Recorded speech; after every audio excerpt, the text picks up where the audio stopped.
Welcome back to The Price of Business. I'm your host, Kevin Price, talking to you about you and your business. A lot of talk, a lot of chat about Hillary Clinton and her floundering campaign. It's really sad to watch, and I for one am beginning to, and I've said this, I say beginning, I've been saying this for a while.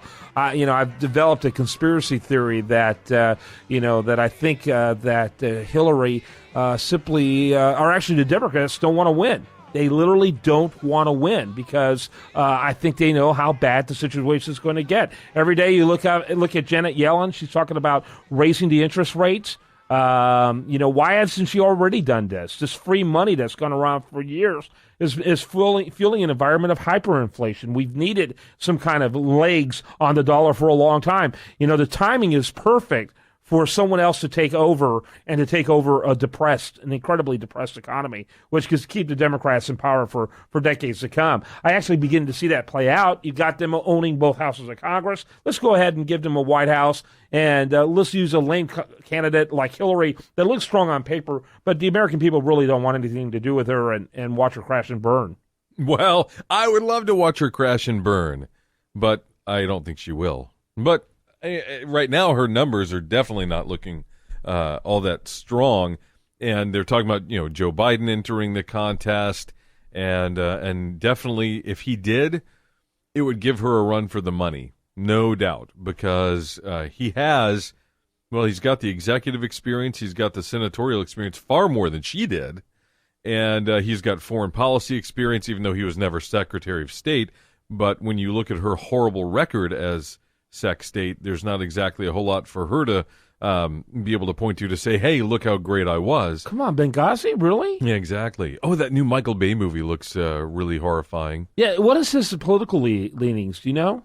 Michael Bay? Yeah. I don't know, but because this looks like a hit job. It can't not be. I mean, it's. What's the upside to the Benghazi story? Yeah, those guys are heroic. The bureaucrats killed them. Right, and that's what it's going to show. That's what the trailer. Isn't that what the trailer looks like? I saw the bureaucrats killed the ambassador and those who went to try to save him, who basically told the bureaucrats, "Screw you! I got a job to save other other Americans." The guys in the trailer literally say, "Okay, guys, no one else is going to do this. We got to do this. We got such number of lives that are at stake. We got to do this." And it is not going to make her look good. I'll tell you that right now. So it'll be interesting when that film comes out and how it plays out. But back to Hillary in general, look, right now she's the juggernaut. She's the Leviathan candidate. She has over 50% of the ratings right now in terms of everybody else who's running. I think O'Malley and Chafee have like 1% each. And then Biden, if he gets in, he's gonna do well. Until he opens his mouth. Actually, that won't even matter. It's amazing. People just don't seem to care what comes out of his mouth. They think it's okay. He's a national treasure. Yeah. In my mind, because he can just get away with saying anything. Yeah, he's in a comedic sort of way, He's kind of fun to watch as VP. He's kind of fun because really they don't do much anyway. They go to funerals and stuff like that. And this is why people who keep telling me he's not interested. No one runs for a VP unless they're interested in the White House. He's one heartbeat away from the presidency, and that's all he has to say, Kevin, during his campaign. If he chooses to accept this mission, all he has to say is, Barack Obama trusted me. Yeah. He's going to get their votes. Anybody who is a big supporter of Obama, he's going to get their votes. Yep, absolutely. And especially among blacks who voted for Obama because they wanted the historic president. Look, he voted. He trusted me. He wanted me as his running mate. You can trust me. Right. I'm going to continue his legacy. I'm going to continue his policies. I'm going to make it like a third term of Barack Obama. That's how Joe Biden will run, and that's what's going to serve him best if he does. Really, run running way. it as a third term when you got the progressives who are just so exhausted with the lack of courage that they think Obama demonstrates, and the rank and file Americans and independents saying, "What? A third term of Obama?" I'm saying for the primary. I don't know if progressives want him. Look, Hillary is way too progressive for the average American, and she's not progressive enough for. But she's to and the neither right. is Obama. Obama's not progressive enough. She's to the right of Joe Biden. I know that. So I understand that. So between Joe Biden and Hillary Clinton, they'll go to the left of Clinton, which is Joe Biden. He may not be progressive enough for them, but believe me, I think the typical Democrat is Elizabeth Warren or Bernie Sanders. She's not running. She's not running. Bernie Sanders is, though. Bernie Sanders is, but and getting 10 times as many people than Hillary at his events, and that's not an exaggeration. He's going to be a force to be reckoned with. And you and I were talking about this during the break, that Bernie Sanders speaks very, very directly to income inequality, and that is going to resonate with a lot of people. But there was that Fox News video that we had talking about Hillary. If you want to play that, we can. I forgot about that. Go ahead and play that. Let's see what that says. It kind of delves into the sticky situation that Hillary is in right now.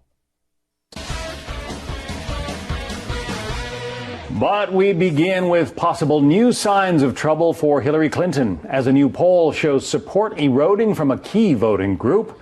Welcome to Happening Now. I'm John Scott. Hi, everybody. I'm Jenna Lee. And the Wall Street Journal poll revealing that Clinton is losing support among white women, a group that supported Mitt Romney over the president in 2012 by 14 points. In fact, a majority of women polled actually view Mrs. Clinton unfavorably, a sharp drop from the last poll in June. Our chief White House correspondent, Ed Henry, is live in Washington with more on why this is significant. Ed? Well, Jenna, good to see you. Certainly these numbers are one of many reasons why Vice President Joe Biden is taking a very close look at potentially jumping in to challenge Hillary Clinton. In fact, one of his brothers, Frank, is telling the Palm Beach Post this morning, because he lives down in Florida, quote, "I'd like nothing better. I make no bones about the fact that I'm one of the voices in the big clan that says, go, Joe, go." We will see whether or not the vice president listens to his brother. He's got a lot of other family members who will be weighing in as well, including his wife, Jill, who a lot of people close to him say is extremely influential in his political life. But look at beyond the Wall Street Journal NBC News poll, the Fox News poll out last night talking about Democratic primary voters. Hillary Clinton still has a commanding lead. You can see they were 51%, but she's dropped 10 points since June. Bernie Sanders has gone up to 22%. You see Joe Biden there at 13%, and he's not even officially in. Go back to the NBC News Wall Street Journal poll out this morning. Feelings toward Hillary Clinton, very positive 15%, somewhat positive 22%, somewhat negative 15%, very negative 33%. Republicans this morning are saying it's going to be very hard for Hillary Clinton to turn that around, while Democratic strategists are pointing out if Biden gets in, he could actually split the anti-Hillary vote. Listen. Hillary Clinton is a known quantity. I don't think she can turn these poll numbers around. In a certain sense, Biden helps Hillary until he hurts her, meaning that if Hillary is able to maintain 50% or thereabouts support, and she has come down, Biden will divide with Sanders the anti-Hillary vote. A good point there from Democrat Doug Schoen, who has previously advised both Clintons, because what he's saying is in our latest poll, you've got Hillary Clinton at 51%. She's struggling from where she was, but if Joe Biden gets in, he may split that vote, the non-Hillary Clinton vote, with Bernie Sanders, who has been doing pretty well. But Doug Schoen went on to say if there are more revelations, more self-inflicted wounds on the emails, on the Clinton Foundation, he says what is troublesome for Hillary Clinton about Joe Biden potentially getting in is that he's a real alternative to her, and if there are more scandals, Biden could really gain from that, Jenna. Interesting. Ed, thank you.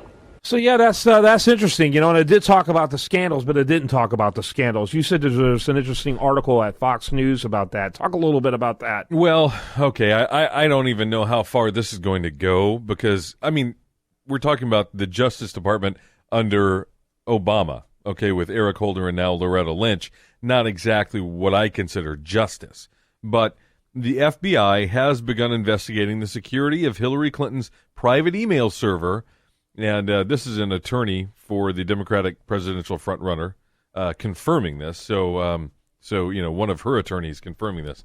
The probe, which was first reported by the Washington Post, comes days after watchdogs from the State Department and the intelligence community asked the Justice Department to explore whether classified material was improperly shared or stored on the former Secretary of State's private email account.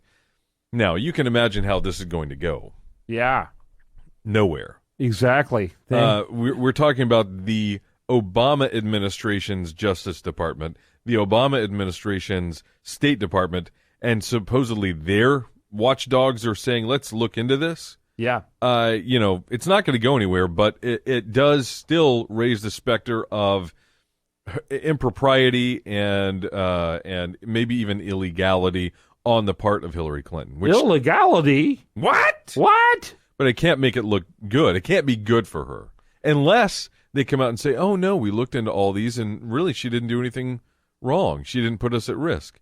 Yeah. Now, if that happens, I mean, I'm gonna shave my head, but just out of frustration. That might be an improvement.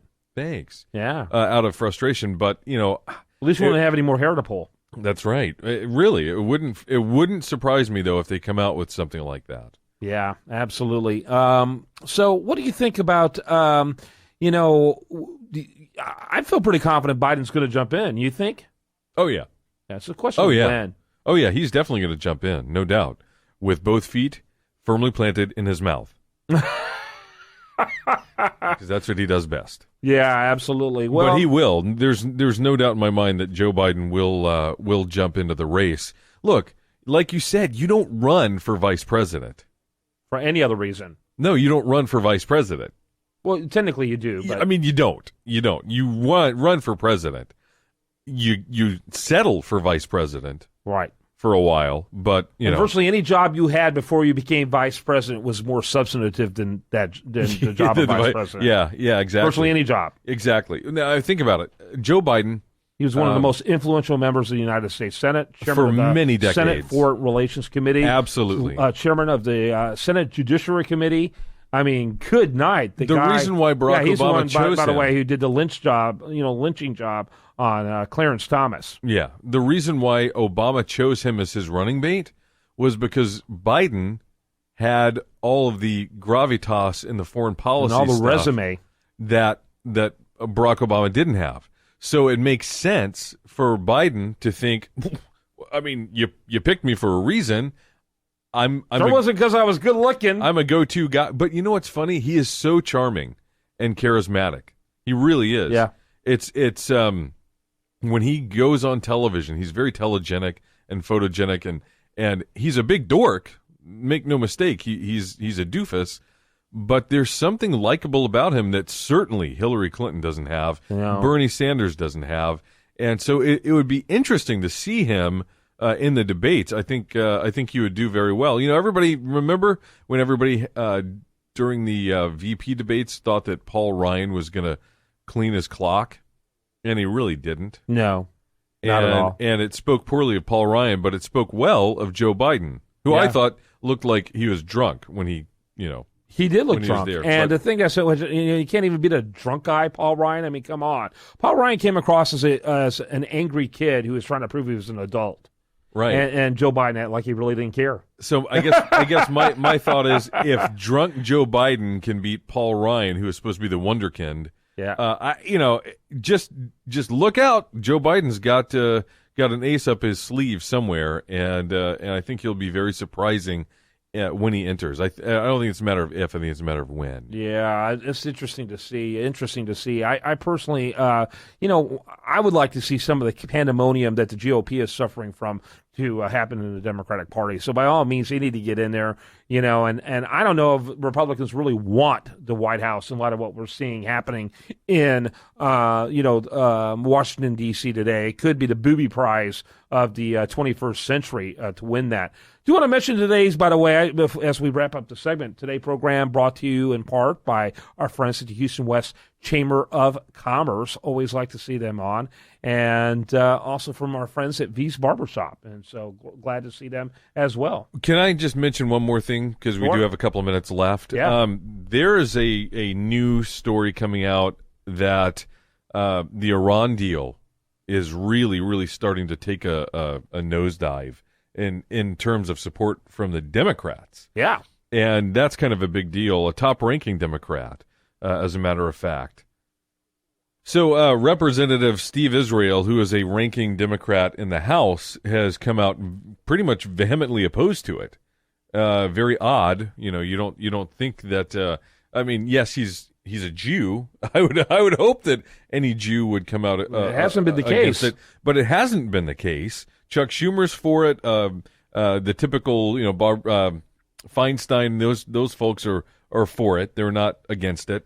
And so it is interesting that Steve Israel is coming out so vehemently opposed to it. And, they're about to go into a speech mode here at the Obama White House. They're about to go trying to take their act on the road to get support for this deal because it is falling apart. And to have a defection of one of the major players in the Democrat Party in the House it really, really does not speak well for where this deal is heading. No, I just don't know. I personally think it ends up happening. It does go into effect, and I think a Republican gets elected. One of the first things he does is dismantle it. Well, because it's not a treaty. No, it can easily be dismantled. It's non-binding, actually. That's what's so funny about all this is the way that it's an agreement, and the way that the agreement is worded, it's actually non-binding. Yeah. And so if the Senate isn't required... Except we better keep sending money, are they? Yeah, I mean, if the Senate isn't required to sign off on it, it's not a treaty, and it's non-binding. So, yeah, it'll be interesting to see where all that goes. Yeah, it will be.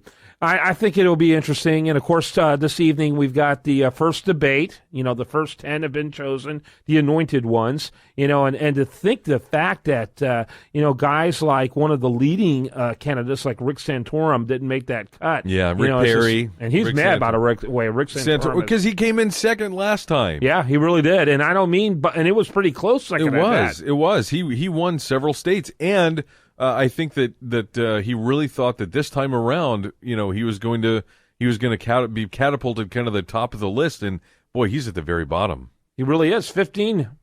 I mean, there's guys, like our friend Jim Gilmore who are below him, but not many. Yeah, and really, let's see. So who's it going to be? It's going to be Trump. It's going to be Trump. It's going to be Trump. I mean, I think the whole debate is going to be about whether or not Trump, sticks his foot. If Trump pulls a Joe Biden or not, that's going to be the crux of the debate. But you see, if he does do a Joe Biden, it'll be good for him. Right. Yeah. That's just it. He's the only guy who can do that kind of stuff, and he can even say things that are obviously offensive.